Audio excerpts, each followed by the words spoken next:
जोवरी बाह्य विषयांचे सेवन, शब्द श्रवण स्पर्श संवेदन, आमोदाघ्राणन बाह्यांग दर्शन, तवन विरोधन विषयार्था, झालिया वीण इंद्रिय निरोधन,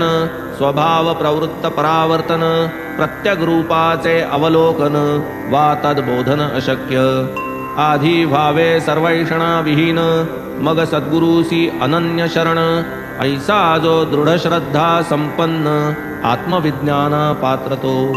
श्रोत्रादि पंचज्ञानेन्द्रिये त्यागिजेतील जै स्वस्व विषये, मन संकल्प विकल्प स्वये त्यागील निश्चये जे काळी, एवं प्रतिनिवृत्त जै अंतर, बुद्धी ही सांडील निश्चय व्यापार, तेच ते परमगती साचार, निर्विकार ब्रह्मते,